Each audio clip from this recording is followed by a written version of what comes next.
अच्छी और सच्ची खबरों में बात सबसे पहले इसरो की करेंगे। इंडियन स्पेस रिसर्च ऑर्गेनाइजेशन ने आज एक और उपलब्धि अपने नाम कर ली है। इसरो ने देश के सबसे छोटे रॉकेट SSLV-D3 से अर्थ ऑब्जर्वेशन सैटेलाइट 8 को श्रीहरिकोटा के सतीश धवन स्पेस सेंटर से लॉन्च किया।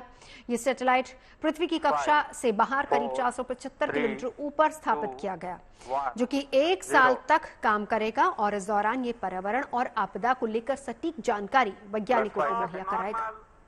Superb liftoff of SSLV-D3 EOS-08 mission.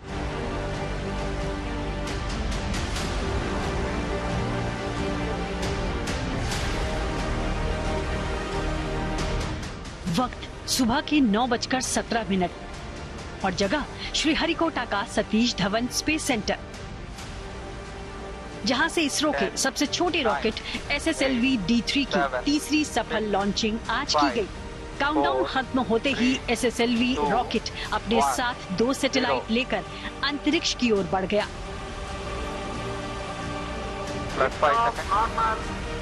Superb liftoff of SSLV-D3 EOS-08 mission. Control room से जैसे ही इस बात की घोषणा हुई कि SSLV-D3 की लॉन्चिंग पूरी तरह कामयाब रही, वैसे ही मिशन से जुड़े वैज्ञानिकों के चेहरे खुशी के साथ खिल उठे और पूरा कंट्रोल सेंटर तालियों की गड़गड़ाहट से गूंज उठा। SSLV-D3 रॉकेट अपने साथ जो 2 सैटेलाइट लेकर गया है, उनमें से एक अर्थ ऑब्जर्वेशन सैटेलाइट EOS-08 और दूसरा छोटा सैटेलाइट SR-0 डेमोसेट है, जो तय वक्त पर रॉकेट से अलग हुए और फिर ये दोनों ही सैटेलाइट्स पृथ्वी से 475 किलोमीटर की ऊंचाई पर कक्षा में स्थापित कर दिए गए। मिशन डायरेक्टर ने इसकी पुष्टि की, जिसके बाद इसरो चीफ S. सोमनाथ ने इस मिशन से जुड़े वैज्ञानिकों को उनकी इस उपलब्धि पर बधाई दी। As you have already seen, the third development flight of SSLV-D3 with the EOS-08 satellite has been successfully accomplished. The rocket has placed the spacecraft in the very precise orbit as planned. I find that there are no deviations in the injection conditions. The EOS-08 satellite as well as SR-0 satellite also has been injected after the maneuvers. And congratulations to the SSLV-D3 team, the project team. With this third development flight of SSLV, we can declare the development process of SSLV is completed. बताया जा रहा है कि earth observation satellite EOS-08 1 साल तक काम करेगा। इस दौरान ये सैटेलाइट पर्यावरण और आपदा को लेकर सटीक जानकारी वैज्ञानिकों को मुहैया कराएगा। यानी इस सैटेलाइट की मदद से भूकंप, सुनामी या अन्य प्राकृतिक आपदाओं की जानकारी वक्त रहते मिल सकेगी। 3 जो पेलोड आज सैटेलाइट पे गए हैं EOS-8 पे, उसमें से एक पेलोड है जिसको हम कहते हैं GNSS रिफ्लेक्ट्रोमेट्री पेलोड। ये पेलोड जो समुद्र के ऊपर लहरें चलती हैं, उसके ऊपर जो विंड की स्पीड होती है उसको मेजर कर सकता है। हिमालय के ऊपर जो बर्फ है उसकी जो फीचर्स है उसको मेजर कर सकता है। ये पेलोड अर्थ ऑब्जर्वेशन के लिए काम लिया जाएगा, यानी अर्थ की जो अलग अलग कह सकते हैं गतिविधियां हैं, जो प्रोसेसेस हो रहे हैं, उसको पढ़ने के लिए काम लिया जाएगा। दूसरा जो पेलोड है वो है EOIR, electro optic infrared radiation वाला पेलोड। तो ये जो EOIR वाला पेलोड है, इसके अंदर हमारे पास 24/7 सर्विलेंस है। ये स्पेसिफिकली सर्विलेंस पेलोड है। एक तरीके से ये एक स्ट्रेटेजिक पेलोड हो जाता है, जो चाहे दिन हो चाहे रात हो, इसके फर्क नहीं पड़ता। ये 24/7 जिस भी चीज को ऑब्जर्व करना है, जिस भी चीज के लिए आपको इन्फॉर्मेशन चाहिए, ये उस इन्फॉर्मेशन को पकड़ सकता है। जैसे कि मान लीजिए कोई इंडस्ट्रियल सेटअप है, फायर डिटेक्शन करना है, या कोई वोल्केनिक इरप्शन टाइप का हमको एक फिनोमेना को ऑब्जर्व करना है, ये पेलोड इन सारी चीजों को कवर करने के लिए एकदम सटीक इंफॉर्मेशन जनरेट करता है। अपने इस मिशन की सफलता के लिए इसरो के वैज्ञानिकों ने न सिर्फ दिन रात कड़ी मेहनत की, बल्कि लॉन्चिंग से 1 दिन पहले प्रोजेक्ट से जुड़े वैज्ञानिक भगवान के दर पर माथा टेकने भी पहुंचे। ये तस्वीरें उसी पल की हैं, जब इसरो के ये वैज्ञानिक विश्व प्रसिद्ध तिरुपति बालाजी मंदिर में पूजा करने पहुंचे थे।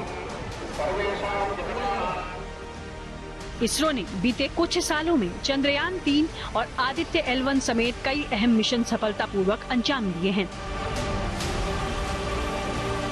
इसी कड़ी में SSLV D3 की सफल लॉन्चिंग इसरो की उपलब्धियों की फहरिस्त में एक नया कीर्तिमान है। इस मिशन की कामयाबी के जरिए इसरो के वैज्ञानिकों ने एक बार फिर अपनी काबिलियत का लोहा मनवाया है।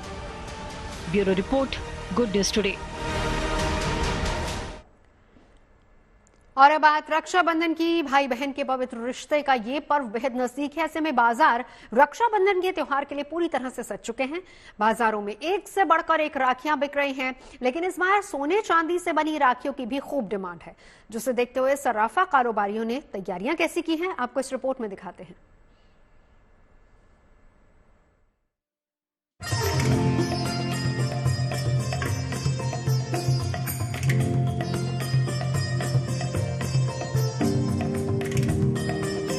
सोने की राखी, चांदी की राखी और तो और हीरे जड़ी राखियां, जिनकी खूबसूरती एक नजर में ही किसी का भी मन मोह ले। रक्षाबंधन का पर्व नजदीक आया तो रेशमी धागों से बनी राखियों के साथ साथ सोने चांदी और हीरे वाली राखियों की भी डिमांड मार्केट में बढ़ गई है। लोगों की इसी डिमांड को पूरा करने के लिए सराफा कारोबारियों ने भी पूरी तैयारी कर ली है। गुड न्यूज टुडे की टीम जब लखनऊ के सराफा मार्केट पहुंची तो दुकानों पर सोने चांदी से बनी राखियों की एक से बढ़कर एक रेंज देखने को मिली। रक्षाबंधन के त्योहार से पहले खूबसूरत राखियों से बाजार सज गया है, लेकिन अगर चौक में हम सराफा मार्केट की बात करें तो यहाँ सोने चांदी की राखियां दिखाई पड़ रही हैं। दरअसल बहनें अगर सोने या चांदी की राखी अपने भाई की कलाई पर बांधती है तो वो एक इन्वेस्टमेंट भी होता है भाई के लिए, वो हमेशा के लिए रख सकते हैं। ज्यादा रेंज में भी है, हर तरह की वेराइटीज बनी है, बच्चों के लिए अलग है, पोकोमान और डोरेमान है, इस टाइप की है। और ये देखिए नजर बट्टू वाली राखी है, भाई को नजर ना लगे इसलिए नजर बट्टू की राखी निकाली है और बहुत खूबसूरत और बहुत बढ़िया है। और ये सबसे बड़ी बात है कि बहुत लोगों को पसंद की जा रही है। इसमें सोने की राखियां भी हमें सोने की राखी में हमने बहुत इसमें रेंज है जो करीब ये देखिए आप, सबसे बहुत सुंदर, ये एक तरह का राखी का भी काम करता है और प्लस ब्रासलेट का भी काम करता है। तो ये आप देखिए सबसे बड़ी बात इन्वेस्टमेंट हो जाता है और ये बाद में वापस भी हो जाता है। कभी आप इसको वापस करना चाहें सोने के रूप में वापस कर सकते हैं। इन राखियों को बनाने में स्टोन, सुनहरे धागों और रुद्राक्ष जैसी चीजों का इस्तेमाल किया गया है ताकि ग्राहकों को उनकी पसंद के अनुसार राखियां मिल पाएं। इन राखियों को कोई ऑर्डर देकर बनवा रहा है और बनी बनाई राखी भी खरीद रहा है। चांदी की राखी 300 रुपए से शुरू होती है, जबकि सोने की राखी 5000 से लेकर करीब 1.5 लाख रुपए तक की बाजार में मौजूद हैं। इस तरह की राखियां, छोटी छोटी राखियां भी हैं जो बिल्कुल अलग अलग ये जो कितने ग्राम से कितने ग्राम तक? हाँ, ये करीब 2-3 ग्राम से स्टार्ट हो जाती है और 15 ग्राम तक राखियां मिल जाती हैं। और ये देखिए हम लोगों ने रुद्राक्ष की राखी रखी है कि बहुत से बहनें जो है भाई पसंद करते हैं रुद्राक्ष को, इसलिए रुद्राक्ष की राखी रखी हुई है। सोना चांदी ही नहीं बल्कि हीरे जड़ी राखियां भी लोगों को खूब पसंद आ रही हैं। लखनऊ की तरह ही सूरत के कारोबारी भी लोगों की जरूरत और पसंद को ध्यान में रखते हुए हीरे की राखियां तैयार करवा रहे हैं। भाई बहन के प्रेम के प्रतीक रूप रक्षाबंधन के त्योहार में हम कुछ ना कुछ नई चीज बनाते हैं। राखी में ये टाइम पे हमने गोल्ड, सिल्वर, डायमंड, प्लेटिनियम और सीवीडी, जो अभी सूरत में काफी फेमस है, सीवीडी डायमंड, उसमें भी हमने राखी बनाई हुई है। प्लेटिनियम में भी हमने राखी बनाई हुई है। हमारी जो राखी की जो खासियत है उसमें हमने सिल्वर में से जो एकदम लाइट रेंज से, मतलब 500 रुपए से चालू होके, उसमें हमारे पास में 2000 से लेके 8000 रुपये तक की राखी है सिल्वर में अलग अलग। फिर उसके बाद में हमारे पास में गोल्ड में, जिसमें 4000 रुपये से स्टार्ट होगा और वो 40,000 रुपये तक का, 80,000 रुपये तक का अलग अलग राखी के स्वरूप में अलग अलग है। फिर हमारे पास डायमंड में है जिसकी जो स्टार्टिंग जो है वो 30,000 से होती है और फिर वो नो लिमिट तक की राखी होती है। अभी यहाँ पे आपको बताऊंगा कि सूरत जो फेमस है सीवीडी डायमंड, लैब-ग्रोन डायमंड के लिए, उसमें भी ये टाइम पे हमें बहुत अच्छा रिस्पांस मिला था, इसीलिए हमने लैब-ग्रोन डायमंड भी की काफी राखी बनाई हुई है। रक्षाबंधन और भाई दूज के मौके पर तो रिटर्न गिफ्ट देने का चलन है। आमतौर पर भाई इस खास मौके पर बहनों को चॉकलेट, हैंडबैग, घड़ी, परफ्यूम, मोबाइल, डिजाइनर ड्रेस जैसे गिफ्ट देते हैं। लेकिन बदलते दौर में लोग चांदी का सिक्का, रिंग और डिजाइनर गहने भी तोहफे में दे रहे हैं, जिसे देखते हुए मार्केट में ऐसे तोहफों की एक से बढ़कर एक रेंज मौजूद है। हाँ, मैं अपनी बहन के लिए सोच रहा हूँ कि जो कॉइन देने के लिए, बड़ी सिस्टर को ये कॉइन देने की सोच रहा था। छोटी वाली कह रही थी कि जो है वॉच ले लाना भैया, तो शायद ये वाली एक वॉच समझ में आ रही, एक ये वाली भी आ रही है थोड़ी बहुत, और एक ये वाली समझ में आ रही ज़्यादा, क्योंकि पतली भी है और स्कूल जाती है तो थोड़ा सा वैसा भी ना पता चले कि टीचर लोग कंप्लेन करें। तो एक ये वॉच मुझे पसंद आई है, और एक ये बड़ी सिस्टर के लिए कॉइन में सोच रहा हूँ कि ये कॉइन ले लो, इसमें जो है भाई बहन बना हुआ है ना, इसीलिए थोड़ा सा और लुक इसका अलग है, थोड़ा सा लीव्स जैसा बना हुआ है। तो मैं सोच रहा हूँ कि ये घड़ी और ये दोनों चीज़ लेने की सोच रहा हूँ। इस बार रक्षाबंधन का त्योहार 19 अगस्त को मनाया जाएगा। इस दिन राखी बांधने का शुभ मुहूर्त दोपहर में 1:30 बजे से लेकर रात 9 बजे तक है। लखनऊ से शिल्पी सेन के साथ bureau report, good news today.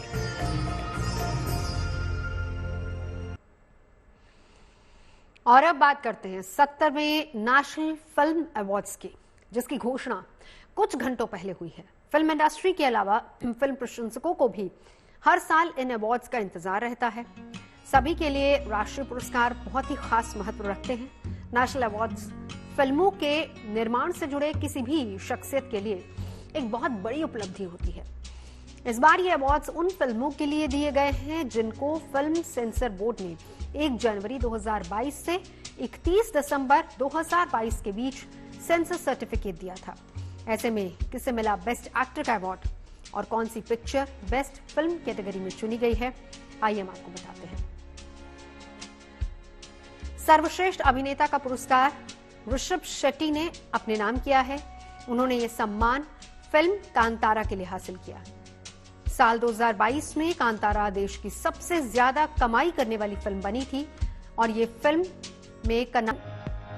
2022 की हाईएस्ट ग्रॉसिंग फिल्मों में शामिल थी। वहीं गुजराती भाषा में बनी कच्छ एक्सप्रेस जनवरी 2023 में रिलीज हुई थी। इसमें मानसी पारख ने लीड रोल निभाया था। फिल्म गुलमोहर को बेस्ट हिंदी फिल्म का अवार्ड मिला है। गुलमोहर से मशहूर अभिनेत्री शर्मिला टैगोर ने 12 साल बाद फिल्मों में वापसी की थी। शर्मिला टैगोर ने इस फिल्म में मनोज वाजपेयी की मां का किरदार निभाया था और ये फिल्म एक परिवार में प्यार और तकरार पर आधारित है। गुलमोहर के लिए मनोज वाजपेयी ने स्पेशल मेंशन पुरस्कार हासिल किया है। गुलमोहर के अलावा मलयालम फिल्म कदिकन पोन्नियम सेल्वम पार्ट 1 और संजय सलिल चौधरी को स्पेशल मेंशन मिला है। 70वें राष्ट्रीय फिल्म पुरस्कार में हिंदी फिल्म ब्रह्मास्त्र के लिए प्रीतम को बेस्ट म्यूजिक डायरेक्टर का पुरस्कार मिला है। सितंबर 2022 को रिलीज हुई इस फिल्म में रणबीर कपूर और आलिया भट्ट ने पहली बार एक साथ काम किया था। ब्रह्मास्त्र के ही एक गीत के लिए अरिजीत सिंह को बेस्ट मेल प्लेबैक सिंगर का अवार्ड भी मिला है। 70वें राष्ट्रीय फिल्म पुरस्कार में सर्वश्रेष्ठ निर्देशक का पुरस्कार नौशाद सदर खान को सर्वश्रेष्ठ गीतकार का पुरस्कार दिया गया है। वहीं फिल्म अपराजितों में 70वें राष्ट्रीय फिल्म पुरस्कार में सर्वश्रेष्ठ प्रोडक्शन डिजाइन का पुरस्कार जीता है। मेरा जो टीम है उन लोगों की वजह से ये फिल्म किया है हम लोगों ने। I am just a face of it, that's it. And वो लोगों का एफर्ट है, वो लोगों का साथ दिया है मेरे साथ। प्रोडक्शन हाउस होम्बाड़े ने हमको इतना सारा सपोर्ट किया है। एंड मेरा डीओपी, दूसरा आर्टिस्ट जो है, सपोर्टिंग आर्टिस्ट जो है एंड टेक्नीशियंस हो, वो लोग का एक सपोर्ट से ये हुआ है। एंड कर्नाटका लोग, उन लोगों को मैं थैंक यू कहना चाहता हूँ। सो सबको थैंक यू। बहुत खुश है क्योंकि लोग ने बहुत बड़ा हिट कर दिया है फिल्म ना। तो वो उसके बाद जो ये है, सो इट इज लाइक और एक ये है। सो लोगों को एंड नेशनल अवार्ड पैनल को एंड जूरीज को मैं थैंक यू कहना चाहता हूँ। सिनेमा की दुनिया में अक्सर कामयाबी का सेहरा या तो लीड एक्टर के सर बनता है या फिर डायरेक्टर को क्रेडिट दे दिया जाता है। ऐसा बहुत कम होता है जब राइटर्स की चर्चा हो, लेकिन सलीम जावेद की जोड़ी ने इस प्रथा को तोड़ा और फिल्म इंडस्ट्री में स्क्रीन राइटर्स के लिए खास स्पेस क्रिएट किया। अब इसी जोड़ी पर एक डॉक्यूमेंट्री ओटीटी पर रिलीज होने जा रही है। इसे नाम दिया गया है एंग्री यंग मैन और इस डॉक्यूमेंट्री में आपको इस जोड़ी से जुड़े कई दिलचस्प किस्से भी जानने को मिलेंगे। इस डॉक्यूमेंट्री की मेकिंग से जुड़ी जोया अख्तर इसके बारे में क्या कहती हैं, सुनवाते हैं आपको। मैं हमेशा सोचती हूँ कि इन्होंने ये फिल्म एक ड्राफ्ट में कैसे की, ये फिल्म 2 ड्राफ्ट में कैसे की।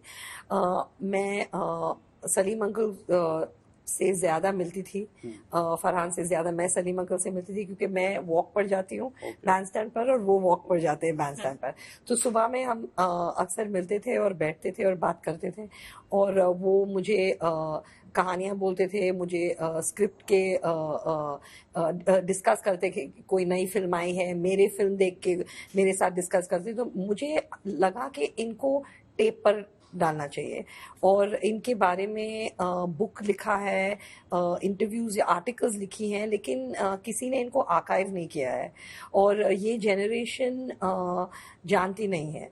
नम्रता एक बहुत ही बड़ी सक्सेसफुल और बहुत ही अच्छी एडिटर है, नेशनल अवार्ड विनिंग एडिटर है। तो अगर एक अच्छा एडिटर है तो उनका नैरेटिव सेंस बहुत स्ट्रांग होता है, तो वो मुझे नम्रता में दिखा।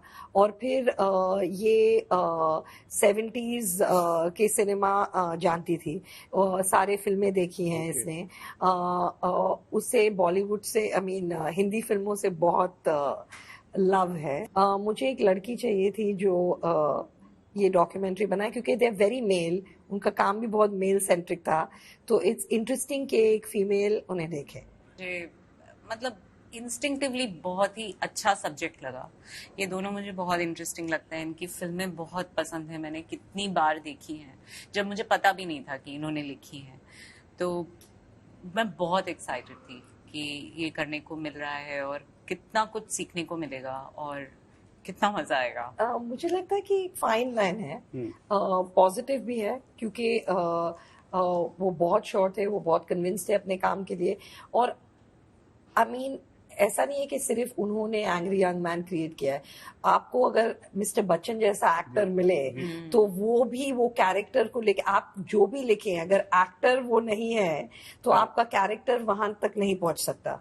तो मुझे लगता है ये कॉम्बिनेशन जो था, जो एक्सप्लोर हो गया था। आज तक वो क्लिप्स, वो आप अगर प्रेस कॉन्फ्रेंस पे थे तो मिस्टर बच्चन के जब क्लिप्स आए तो पूरा रूम स्टार्टेड स्क्रीमिंग। और नए लोग देखे जिन्होंने ये फिल्में नहीं देखी हैं, वो देखे हैं, जो यंगर जनरेशन है अभी की।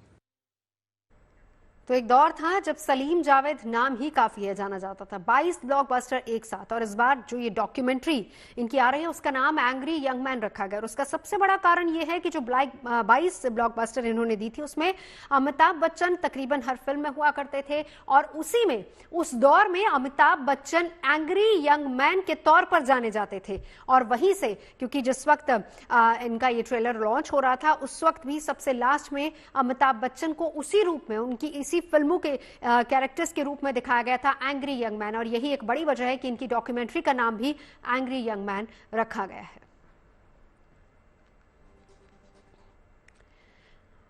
और अब कम उम्र में कामयाबी की बेहद शानदार तस्वीर आपको दिखाते हैं।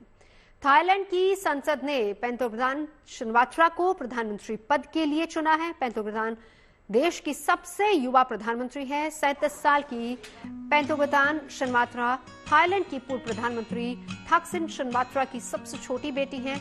उनके पिता के अलावा उनकी चाची क्यांगलक भी थाईलैंड की प्रधानमंत्री रह चुकी हैं।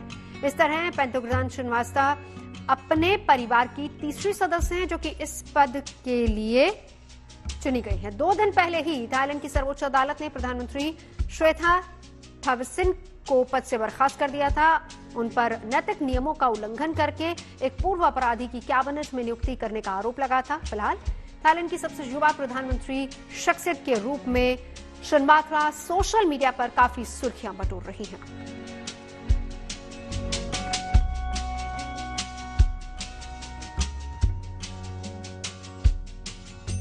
खबरें सच्ची होनी चाहिए, अच्छी खुद ब खुद लगती हैं। Navjot Randhawa signing off. आप सुनते रहिए गुड न्यूज, देखते रहिए गुड न्यूज।